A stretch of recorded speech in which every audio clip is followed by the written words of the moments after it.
सुभाष चंद्र बोस एक ऐसा नाम जिसने 1930 से लेकर 1945 के मध्य अपना लोहा बनवाया। यानी कि विश्व भर में इसका एक ऐसा नाम हो गया जो कि आज तक किसी का भी नहीं हुआ था। यानी कि सुभाष चंद्र बोस एक ऐसा नाम है जो कि बड़े बड़े जो उस टाइम के नेता तथा महानेता तथा पूरी सेना की सेना इनसे कांपती थी। क्यों कांपती थी उसके बारे में इस वीडियो के अंदर हम आगे बात करें। उससे पहले बता दूं, इनका जन्म है उड़ीसा के कटक जो जिला है उसके उनके अंदर 1897 को हुआ था।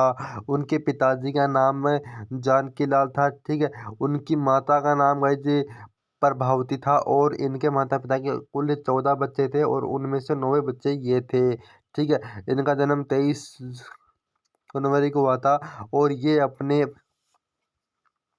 पढ़ाई के अंदर बहुत ज़्यादा होशियार थे और शुरू से इन्हें इसके अंदर लगाव था। उन्होंने बीए की जो डिग्री थी गाइस पश्चिम बंगाल के कोलकाता से ली थी और इसी के बाद ही उन्होंने 1921 में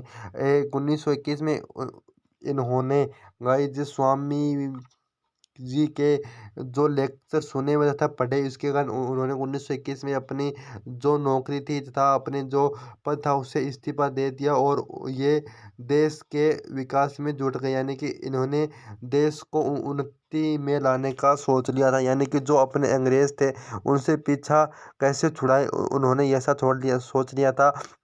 लगभग 1945 से के जो दौर था उसके अंदर इन्होंने सबसे ज़्यादा अपना नाम कमाया। यानी 1940 तक 1945 के मध्य इन्होंने भारत का लगभग 40% से यानी कि जो 40% जो हिस्सा था वह एकदम स्वतंत्र करा लिया था। लेकिन इन्हीं के ही फौज में से एक आदमी ने जो अपने अंग्रेजों से के साथ था और उसने सभी जो बातें थी वह अपने जो ये ब्रिटेनियों को बताती थी और इसी के कारण इनके 1945 के अंदर मौत हो गई।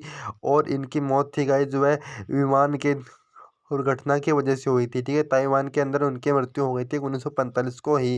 लगभग 40,000 भारतीयों के साथ नेताजी ने 1943 में आज़ाद हिंद फौज बनाई थी और ये फौज एक ऐसी फौज थी जिसने लगभग 40% हिस्से को अपने काबू में कर लिया था और भारत को लगभग आधा आज़ाद कर दिया गया था। लेकिन भगत सिंह को फांसी होने के बाद इनका गांधी जी से राजनीतिक मतभेद शुरू हो गया। क्यों हो गया?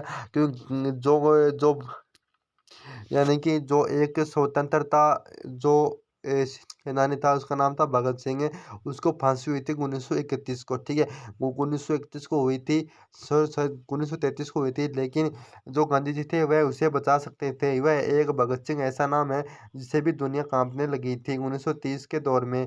लेकिन गांधी जी ने भगत सिंह को नहीं बचाया क्योंकि जो भगत सिंह था वह एक अहिंसावादी था और जो गांधी जी थे वह एक हिंसावादी आदमी थे। ठीक है, ठीक है। सॉरी, जो अपने गांधी जी थे वह एक अहिंसावादी थे और जो भगत सिंह था वह गाइस जो है हिंसावादी था।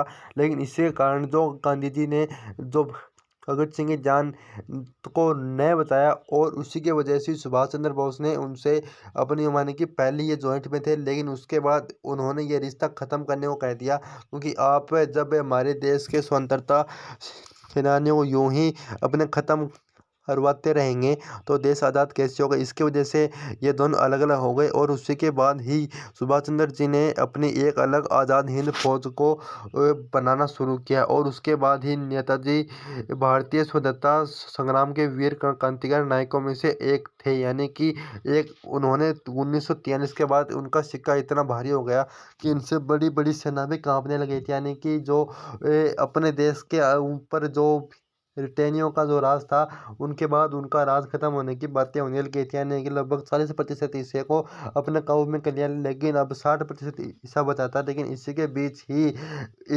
इस आज़ाद हिंद फौज के ही एक व्यक्ति ने घुसपैठ कर दी थी और उसी की वजह से इनके 1945 के अंदर एक अपने हेलीकॉप्टर के अंदर ही इनकी मौत हो गई ताइवान के अंदर। ये कुछ इनके बारे में छोटी सी जानकारी दी गई जो कि अमूमन किसी भी गवर्नमेंट एग्जाम में पूछी जाती है। तो अगर आपको हमारा ये वीडियो अच्छा लगा तो वीडियो को लाइक और चैनल को सब्सक्राइब जरूर से कर लीजिएगा। और हाँ, अगर आप भी कोई जीके के इतिहास में से या फिर कोई भूगोल के कोई टॉपिक में आप उलझ रहे हैं या फिर कोई टॉपिक आपको एकदम क्लियर नहीं है तो हमें कमेंट सेक्शन में जरूर बताएं। हाँ, हम आपको उस टॉपिक के ऊपर टॉप से टॉप क्वेश्चन बनाकर देंगे ताकि आप आने वाले कोई भी एग्जाम से संबंधित वह टॉपिक में कोई भी आपको बाधा नहीं आई। तो गाइज़ आज के वीडियो में इतना ही। वीडियो को लाइक, चैनल को सब्सक्राइब और वीडियो को शेयर ज़रूर करिएगा गाइज़। धन्यवाद।